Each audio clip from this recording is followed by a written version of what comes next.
order, brethren, to receive the most worshipful, the Grand Master.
Self-evident, Brother Franklin, all men are created equal.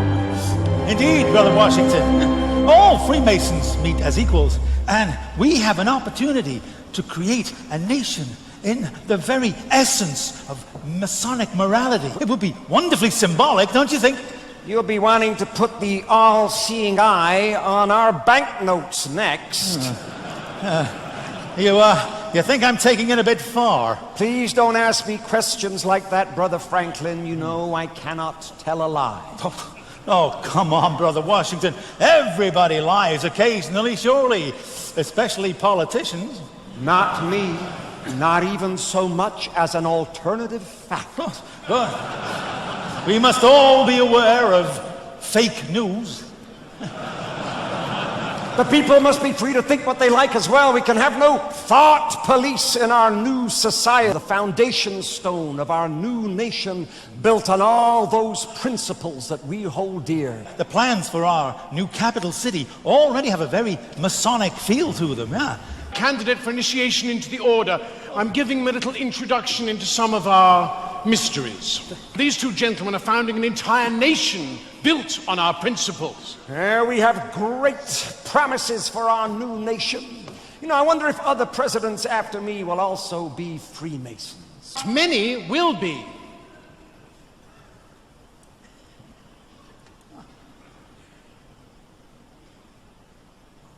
And Freemasonry will become embedded in the American culture. And the eye will appear on the banknotes. Oh, God. These principles will be honored with a gift from your French brethren. A gift that will be a welcoming beacon to the poor and oppressed. This is the statue we are giving you. It's a bit small, isn't it? Oh, this is a maquette. The real thing is bigger. Much, much bigger. I call her Liberty Enlightening the World. Catchy. America will produce a great many great Americans from many different walks of life and many different fields, and many will be Masons. Sportsmen, actors, writers, soldiers, filmmakers, businessmen, inventors, astronauts. What on earth is an astronaut? No, they're not. I don't follow. Well, they're not on Earth, they're in space. In fact, Brother Buzz Aldrin was the second man to walk upon the surface of the moon. That's the best thing I've heard this evening. What, that a Mason walked on the moon? Man on the moon. Amazing. But don't forget the musicians. Do not forget the musicians. Known as... That's rule of three again. The 3 degrees! Hello everyone. Today I will be discussing the pagan origins of the celebration or holiday that many of us come to know as Independence Day or 4th of July. Okay, this is one of those videos where you can go all over the place and talk about different things. As usual, I will try to keep it short as possible, so I may miss a few details about things. However, I will keep it informal And I'm going to leave links below so that you can check out some of this stuff that I'm saying, for yourself, and maybe look even further into it to see what it's all about. First, I'll briefly discuss the political side of 4th of July and how we come to know it, at least the storyline they give us about it. And then I will discuss the spiritual side of what's really going on and what the 4th of July is really attached to. So I'm going to begin with the political side. July 4th, 1776 is said to be the date that the United States claimed independence from Britain, although some historians believe it actually took place July 2nd, 1776. If you do your research, you will find that in 1776 there were still slaves in America. This was evidenced because there were slaves in Texas who didn't even know they were being freed. Until around 1865, after Abraham Lincoln caught wind of this and sent a Texas general to fight the Confederates in Texas to free the slaves. I want to stop and say this as a side note. Abraham Lincoln or no other man is my savior. The only savior I have is Christ the Savior. We should stop praising and making heroes out of man and recognize that it is the Most High Creator who uses these people to make them do certain things. And he can use good or evil as he chooses. And another side note, there's a back end to this Abraham Lincoln stuff, because as I understand it, Abraham Lincoln really didn't want to free the slaves. The way they give you the story in history is as if he cares about slaves and everything. But you're going to find, if you really do your research, that there was something in it for him, and he only did it because it started crippling the Union or the economy at the time. And there's a lot to that if you do your research, which I can't get into all of that here. Furthermore, upon research, you will find that the United States is not even a country. It is in fact a corporation. A corporation that is owned by the Queen of England. So go figure. Given this fact, how free, independent, or separate are we really from Britain? Anyway, there is obviously more to this political side of truth. Your Majesty, Melania and I are profoundly honored to be your guests for this historic state visit. Thank you for your warm welcome, for this beautiful weather, your gracious hospitality, and Your Majesty's nearly 7 decades of treasured friendship with the United States of America. This week, we commemorate a mighty endeavor of righteous nations and one of the greatest undertakings in all of history. This evening, we thank God for the brave sons of the United Kingdom and the United States who defeated the Nazis and the Nazi regime and liberated millions from tyranny. The bond between our nations was forever sealed in that great crusade. Now let's go on to the spiritual aspects of the 4th of July. Before beginning with the spiritual connection to the 4th of July, I just want to make it clear that the cycle and the movements and all of those things, the position of the constellations itself and how things are going in the atmosphere and all that is not evil. What makes it become evil, or sorcery, as the Most High Creator would put it, is when people study these things and try to do things in life or plan things in life around it or toward it to get some sort of outcome. That's when it becomes evil. And you'll see what I'm talking about when I speak about it. Of course, many will see it as not being evil. These same people you can call sorcerers, because that's what the Most High call them. You're not supposed to try to beat time or do things as if you're God in this earth by studying the atmosphere and how the constellation works. So just to be clear, the constellations and the stars and how things work up there and all that, that itself is not evil. In fact, the Creator made those things.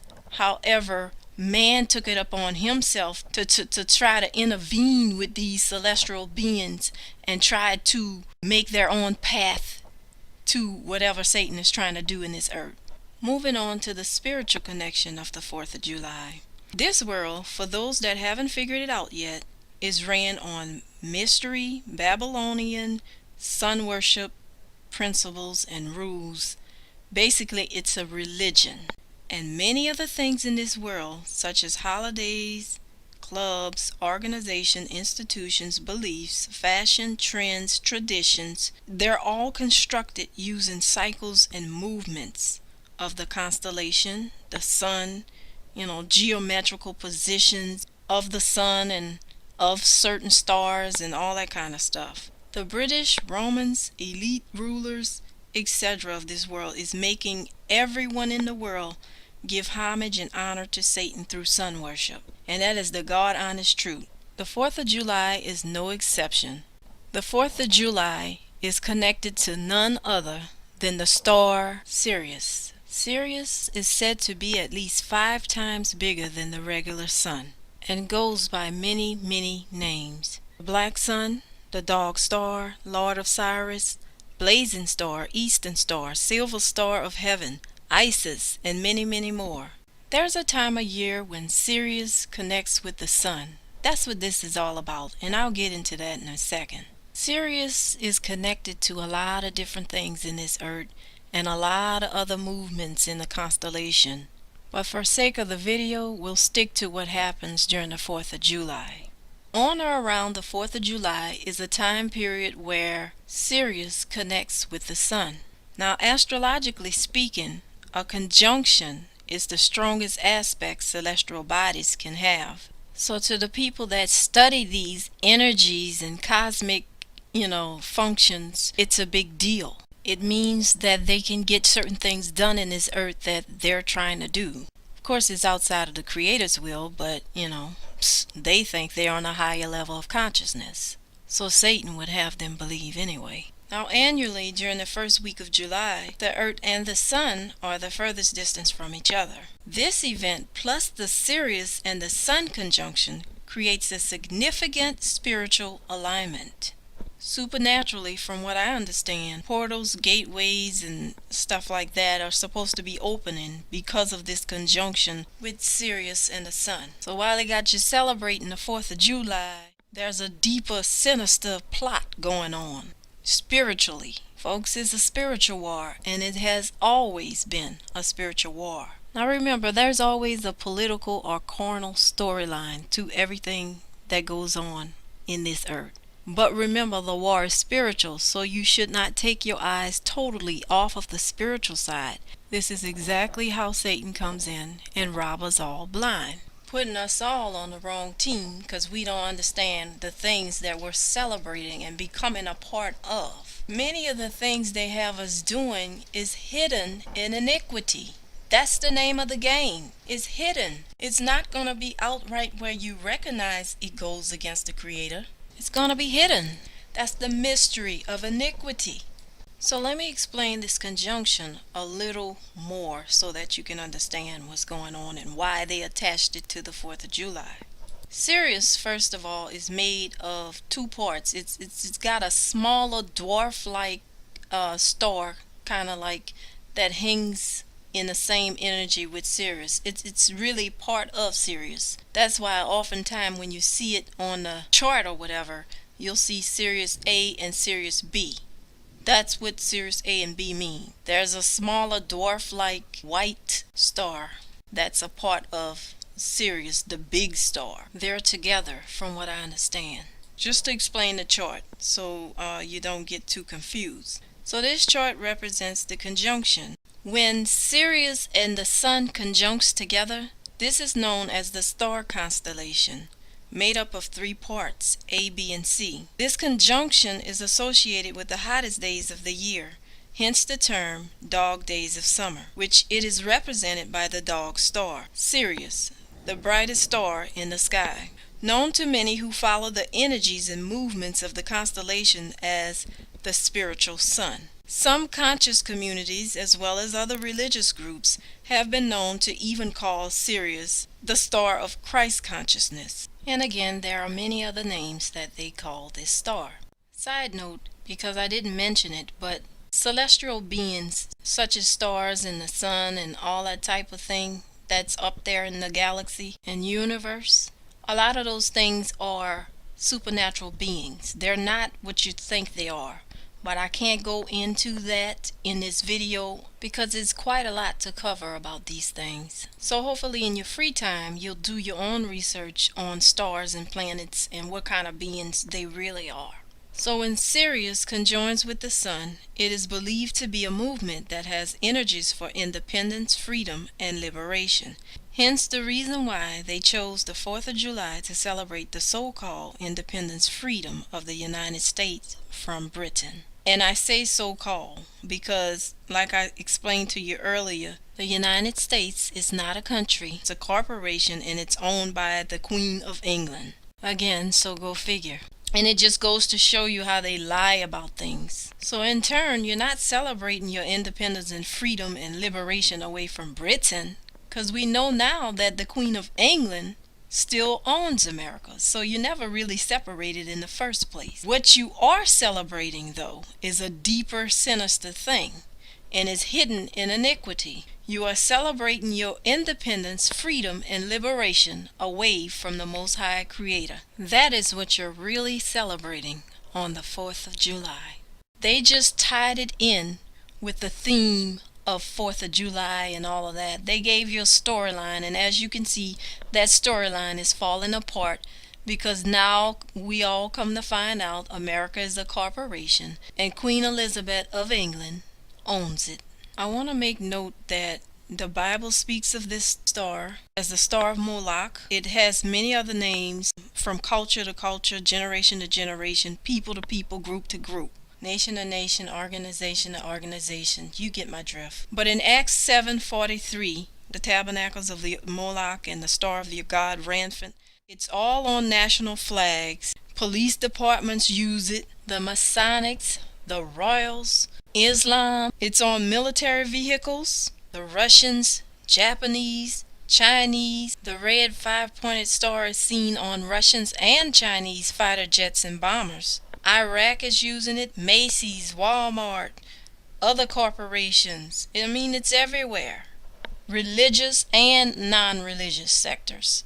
It's just everywhere. Pay attention, y'all. After a while, you start comparing things that's going on today to the Bible, and you realize that this is Mystery Babylon all over again. And Satan is running this kingdom. Sirius is Satan. And a lot of people use that star for witchcraft and sorcery, and that's what it's being used for in the earth. It's hidden in iniquity. They use it and say it's for different things, but at the end of the day, that's what this star does. Here on the top of the Capitol Dome in Washington, you can see the goddess of freedom, also known as Semiramis, Queen of Babylon, who later became Isis of Egypt. Now, we suggest the dome itself represents the womb of the goddess. So, if the dome represents the womb of the goddess, we should find nearby the phallus of the god, ready to impregnate her and bring forth the spirit of the sun god. And we most certainly do. Facing the dome is the phallus of the sun god, the Washington Monument. During his research for his amazing book, Apollyon Rising 2012, Dr. Tom Horn travelled to Washington, D.C., where he met with Masons at the House of the Temple, the headquarters of the Supreme Council of the Scottish Rite. Horn says these men were very cordial and mostly responsive to his questions. They even confirmed his understanding of the influence of Freemasonry in American history. It was only when he pressed one of them about a ritual called the raising ceremony, the raising of Osiris from the dead, it's also known as, which is conducted in the temple room on the 3rd floor of the building. It's only then that these Masons became evasive and visibly uncomfortable. The reason for this, according to Dr. Horn, is that in addition to the raising ceremony being conducted when members reach the 33rd degree of Scottish Rite Freemasonry, this strange ceremony is performed without public knowledge in this very temple room at the inauguration of every United States president. Why is that? Because deep esoteric meaning behind Egyptian and Rosicrucian magic that was incorporated into the rites and rituals of Freemasonry hold that the spirit of Osiris can be raised from the underworld and installed, for want of a better term, in the reigning king or president. According to Tom Horn, this is why the US Capitol dome is laid out so as to face the obelisk, the phallus of the sun god, known as the Washington Monument. An interesting point regarding the obelisk in Washington, the Washington Monument. The column is 6,666 inches high, and each side is 666 inches long. Now, obviously, this cannot be an accident, because we remember that the Antichrist's number in the Bible is 666.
Freemasonry has burned as a blazing fire through the last 3 centuries.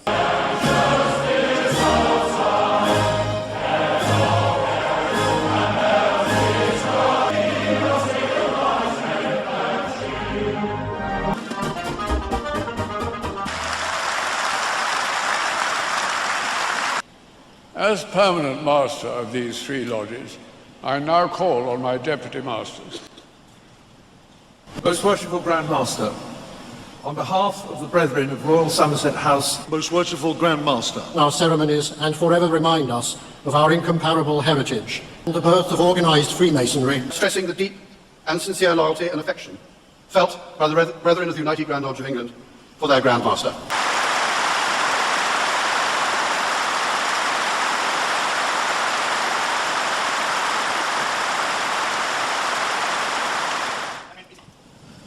We leave the Royal Albert Hall even more proud of our ancient institution. Most Worshipful Grand Master, I humbly ask you to complete the initiation of this worthy candidate for Freemasonry.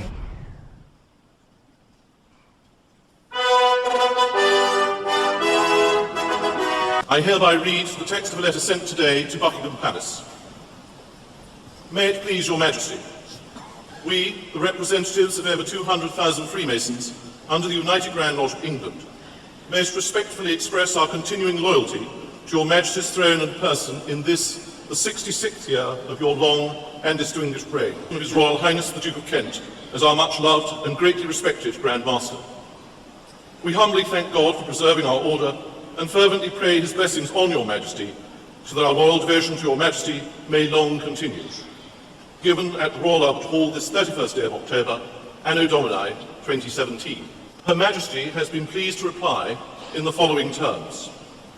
The Queen has asked me to thank you for your kind letter of loyal greetings on behalf of the representatives of the Freemasons under the United Grand Lodge of England, which are being celebrated on the 31st of October at the Royal Albert Hall. Her Majesty appreciated your thoughtfulness in writing as you did.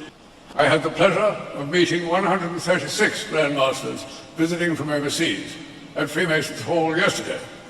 Today, though, we are a meeting of more than 4,000, gathered from all around the world, from our own constitution and beyond. When the global Masonic family comes together to celebrate our past and to renew our own pride and confidence in and enthusiasm for Freemasonry. An advocate for the craft all over the world, continuing 3 centuries of distinguished royal tradition at the very heart of English Freemasonry. To order, brethren! To order, brethren, to receive the most worshipful, the Grand Master.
The Indiana War Memorial, in particular, the giant black obelisk, okay?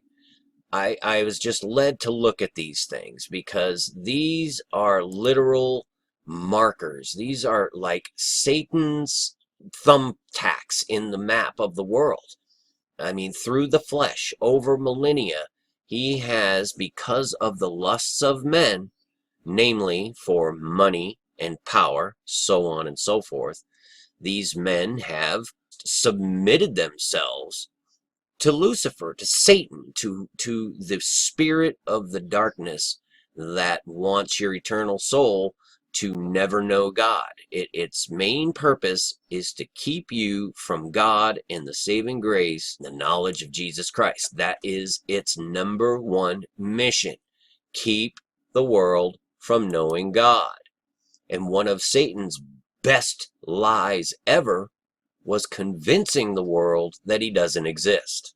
Because most of the world just goes about their business as if all this darkness and evil is just not there. As long as they have their daily comforts, they're fine with all this stuff.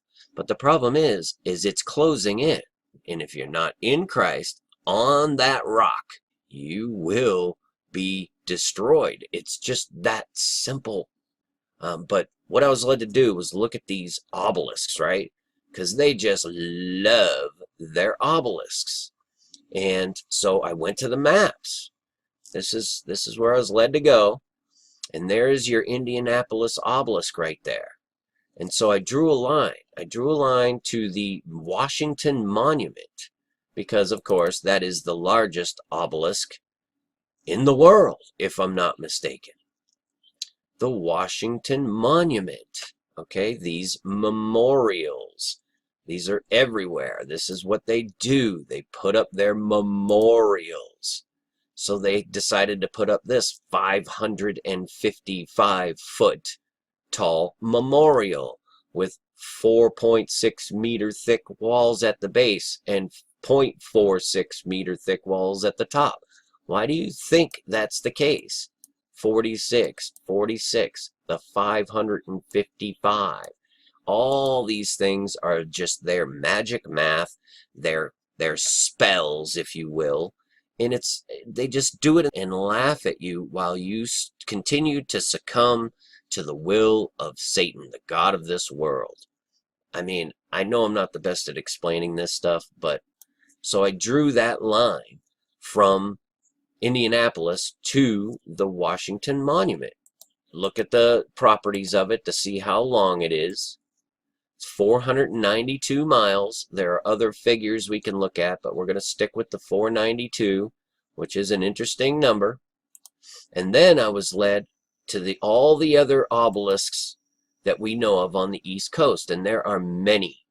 If we go to New York City, we have an authentic, I mean, you have to understand what they went through to erect this thing here. To transport it to New York and erect this thing was a huge undertaking.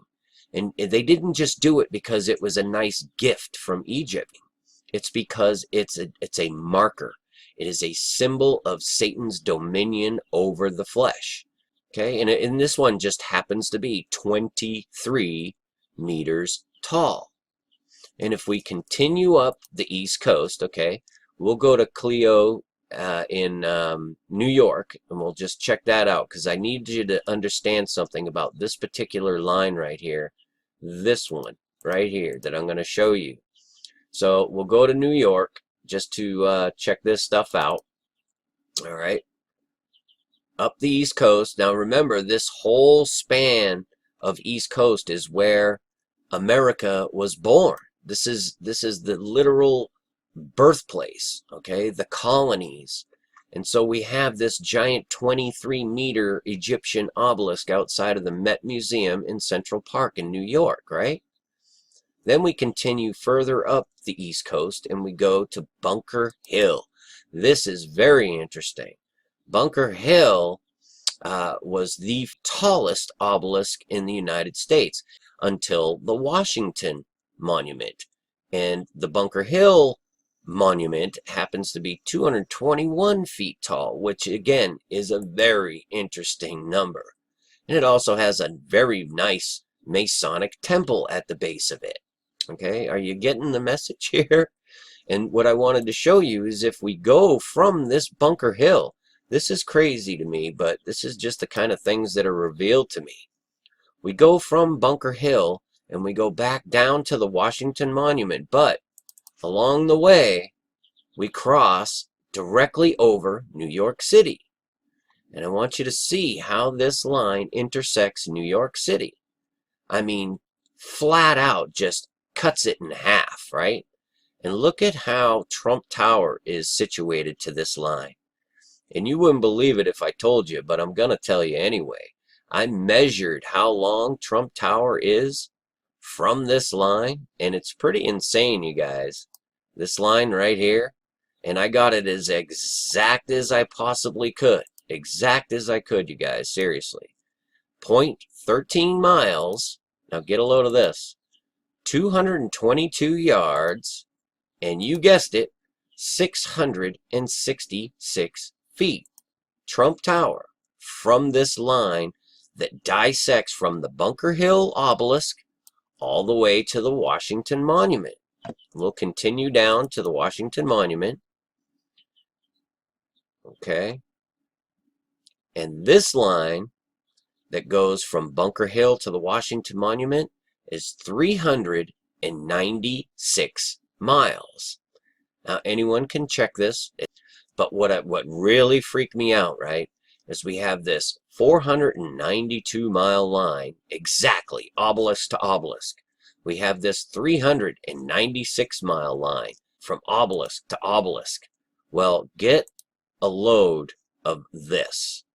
396 from Boston to D.C.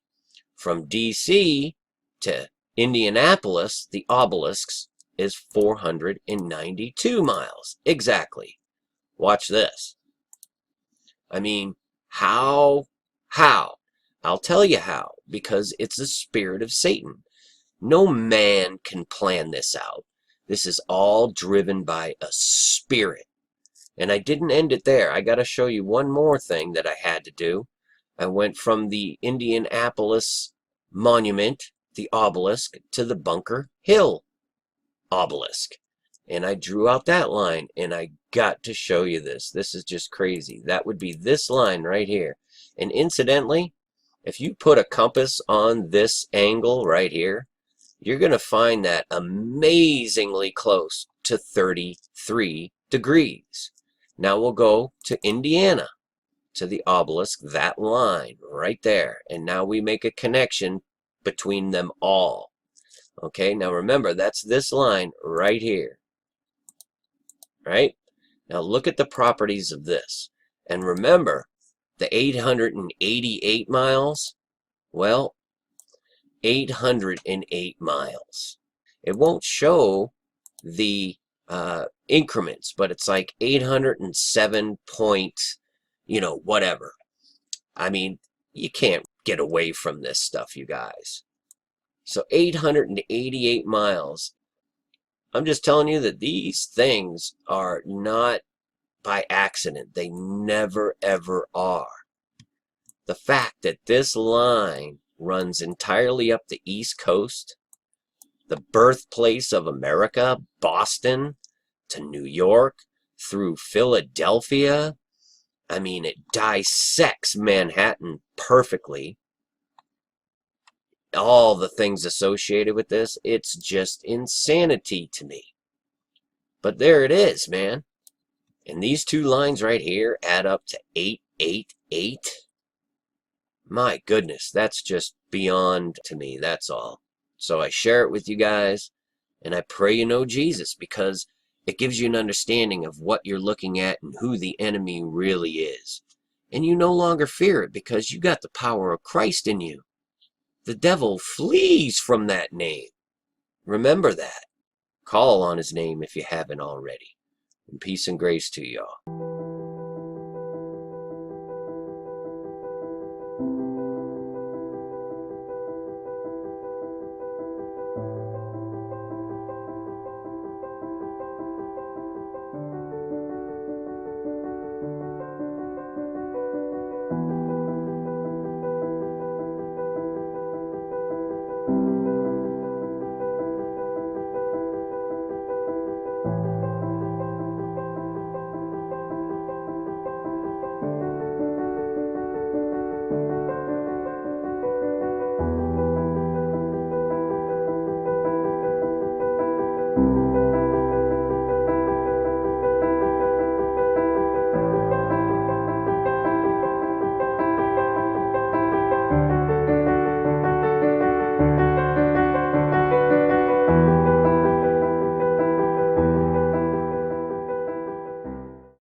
Heliopolis is the city of the sun, and in Heliopolis there was an enormous obelisk, and there were obelisks during that time of Egypt. This is pre-Christ. This is a time when there was a use of ritual, and there was a great philosophy as the person of God being in Pharaoh, and we had the sun worship. So we had these worship of these lesser gods, and it was done through ritual, and it was done through building altars and through sacrifice.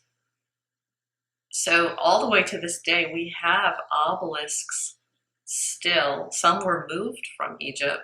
The main one in Egypt was moved to the Vatican in Rome. We, of course, have the one in Washington, D.C. There's a obelisk in the city of London. There's one in the Vatican City, and there's one in Washington, D.C. So we have the city of London, Vatican City, and Washington, D.C.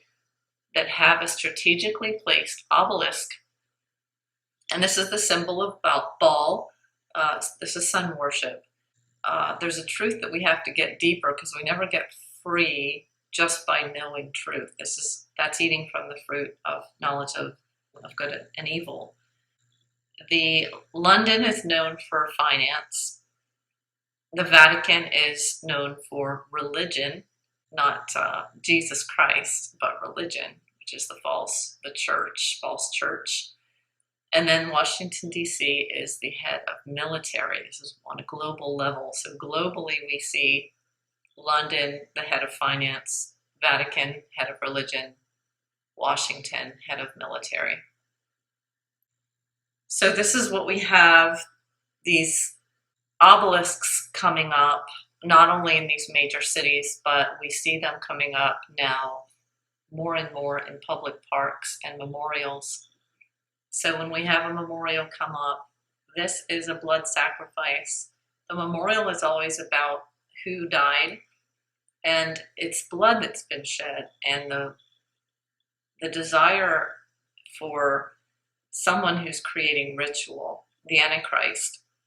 This is the road to hell, and the Antichrist is subjected to that after this time. There is a time that this is allowed to happen, but ultimately we know what the end is, and this is a time of choice. This is a time of opportunity for our salvation. This is a time of teaching about the kingdom, learning about the kingdom, and really making sure we're going to be involved with the kingdom of the true living God, the few that walk through the narrow gate.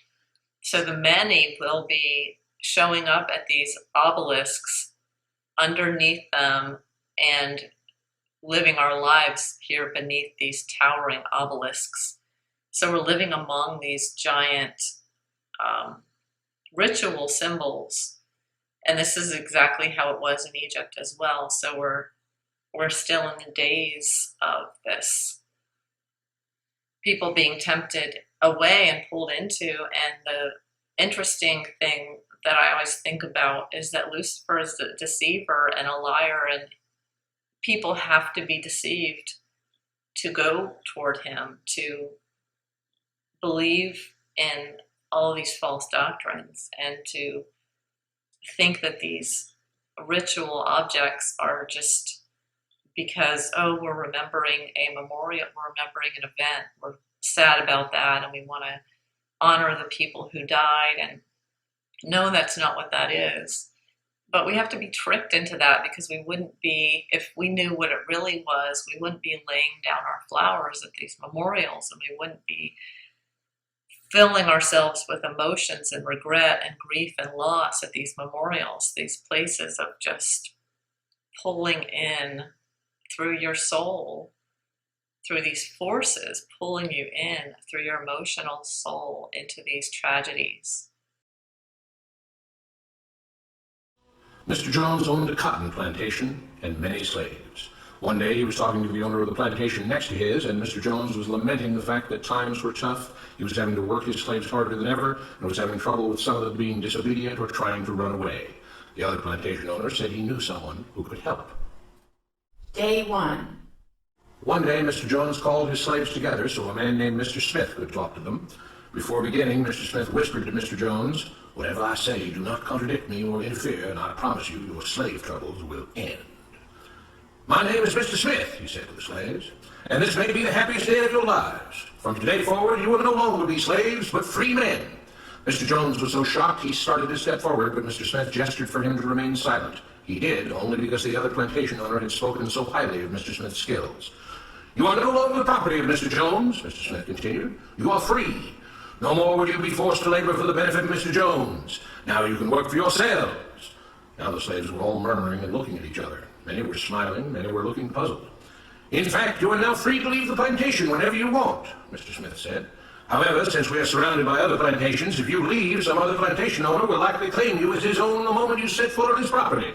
So I urge you not to risk your newfound freedom by doing something so foolish. Instead, I suggest that you stay here, no longer as slaves, but as willing participants and part owners of this plantation. Yes, this is now your plantation." Mr. Jones bit his tongue to keep from objecting. "For now, we might as well leave Mr. Jones in charge," said Mr. Smith, "since he's the only one with any experience at running a plantation, which is quite a complicated thing to manage. But he will no longer be your master, but just another worker on the plantation. In fact, he will now be using his organizational and management skills to serve you. Whatever problems you may have had with him before, you are now all equals, and you need each other to make this work. If we all cooperate and work together, we can all reap the benefits together. In honor of this happy occasion, I present you this new symbol of togetherness and cooperation, this flag, which shall be the emblem of the new, free Jones plantation." He held up the new flag, but most of those listening were still too amazed to respond. "And this shall be our motto," Mr. Smith announced. "We work together as free men for our mutual benefit, pledging our allegiance to the Jones plantation, which stands for prosperity, liberty, and justice for all. To celebrate, everyone has the rest of the day off. Enjoy your freedom, do as you please, and be back here tomorrow morning, bright and early, so that we may begin work on this great and noble new endeavor as equal free men." Finding convinced that Mr. Smith was serious, the former slaves applauded and cheered. Day 2. "We all want this plantation to do well," Mr. Smith said at the beginning of the next meeting, "so we can all share in the benefits. We all know that it takes a lot of effort to make a cotton plantation work. Just because you're all free doesn't mean you can stop working. In fact, since you're now working for yourselves, I expect you to work even harder than ever before, but now with pride and joy, knowing that you're working for yourselves. Of course, there still have to be rules. If everyone just does whatever he wants, the plantation won't produce anything. This experiment will fail and we'll all starve.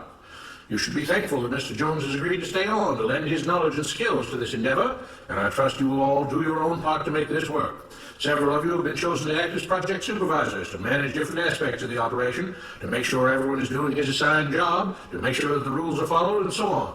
The rest of you may head out to the fields to start your first day of work as free men." Day 3.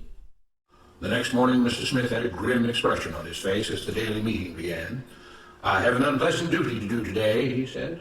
"Yesterday, Charles was caught keeping some of the cotton he picked, presumably to sell for his own personal profit. That is against the rules. That is stealing.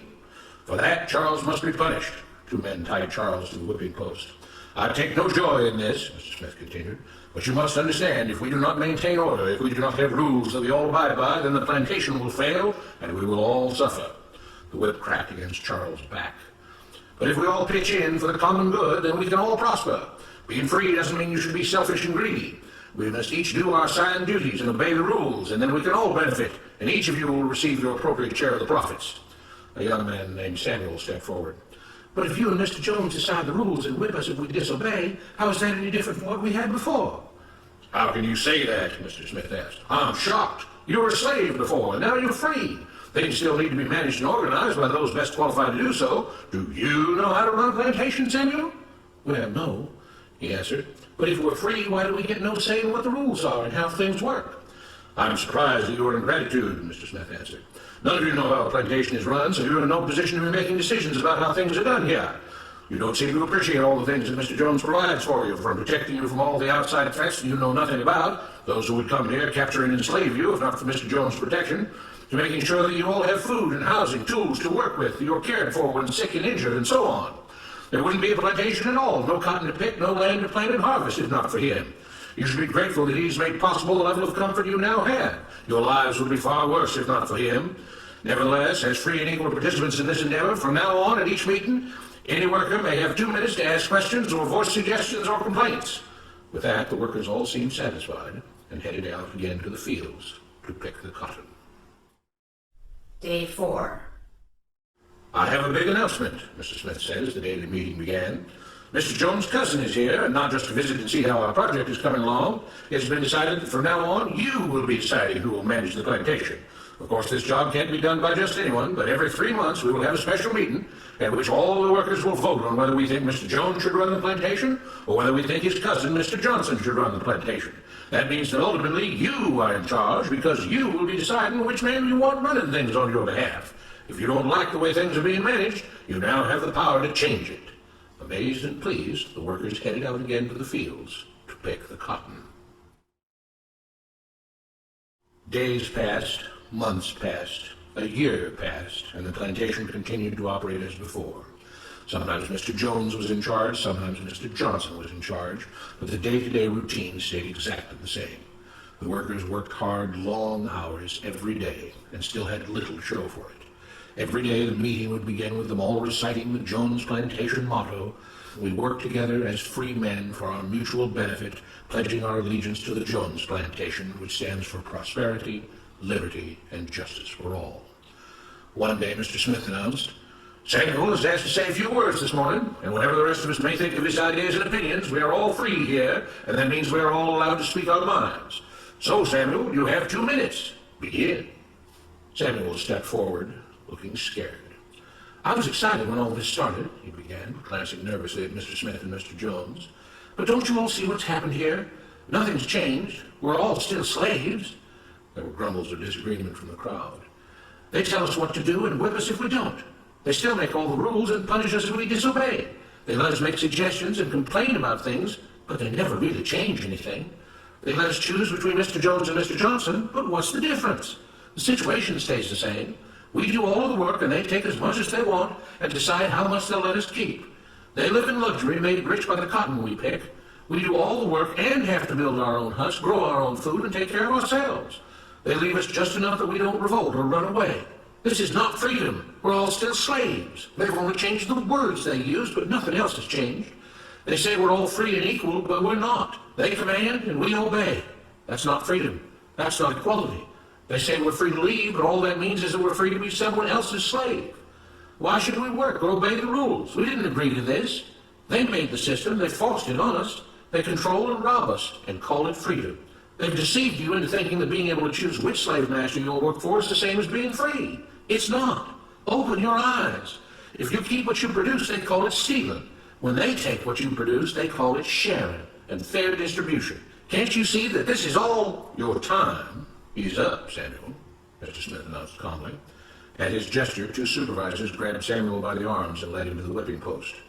"I'm sorry, Samuel, but you've broken the rules. There are rules against encouraging others not to work and encouraging others to break the rules.